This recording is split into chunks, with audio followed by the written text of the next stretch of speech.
I'm going to show you a little video of Officer Huesca's sister speak.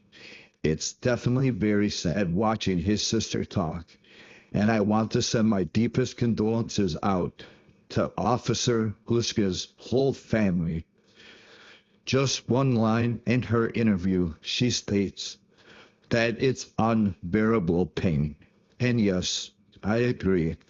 My best friends lost their innocent son to this violence in Chicago. And I know what they have to go through every day. But if you didn't know, there is a 100K reward if you know where the suspect is or give any information leading to the suspect that took the life of this officer. So all I'm saying is, why isn't there a 100K reward to bring all suspects that took a life of innocent victims? Because there are thousands of more innocent victims. To my Chicago detectives, you only go above and beyond if it's one of your own or a famous person. I'm glad this officer will get justice. Trust me, I am very happy because he definitely deserves it. My Chicago detectives, again, start working this hard on all the damn cases that go unsolved. Not only work hard if it's a cop or a famous person's life that was taken. Justice, we need justice for all. Here is the sister of Officer Huesca's. It's very sad, and I feel her pain. Like I said, I'm glad justice is being served for this officer. I just don't understand why they don't put this type of work into innocent victims that are not cops or famous people. I wish I can talk about a case that is very close to me, but it's still under investigation. All I'm going to say is they have so much evidence on this case. I just can't believe justice hasn't been served yet. Well, here is the sister of Officer Huesca, and it's very sad, like I said. And may Officer Huesca continue to rest in peace. Brother was an amazing person, and I know everybody thinks that about their family, but he really was. He showed up for everybody. He never asked for anything in return. He showed up for my kids. We don't live here, and he would always go visit us and make sure that they knew that he had their backs. And I know that that's the same thing he did for his friends, and that's the same thing he did for my brother and I and Christian, and he was my best friend. I talked to him every single day, and we would call each other and encourage each other to be better,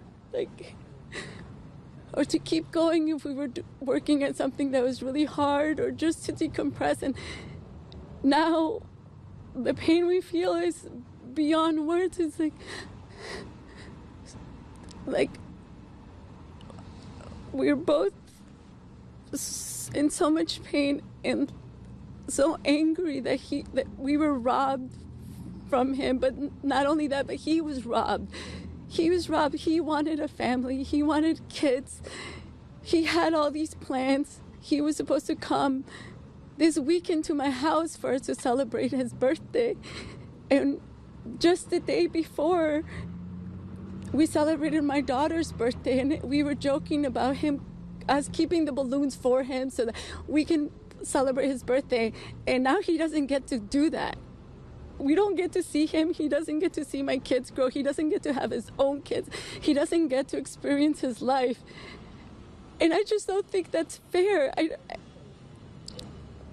I feel like the community needs to show up for him the way he showed up for them, and hold the people that created the situation accountable, because there's laws that are being passed by politicians that are not on the street, that don't know what the police goes through, and even the people in the community are not riding in these cars like day in and day out and seeing what they see and making those decisions that affect their lives.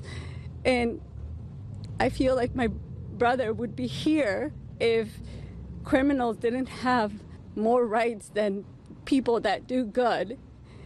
And I just feel like the community needs to come together and hold that, and hold the people that are responsible for this accountable. Like, it's not fair that he's not here, and whoever did this is still like running free, living their lives. Our lives are like on pause, and the pain is unbearable. And we are just trying to help my mom and ourselves and my kids who are aware that this happened get through it. I think the police force meant a lot to him, and being able to help people meant a lot to him, because oftentimes I would ask him to move with me and he wouldn't, and he stayed here because he felt like he could make a difference.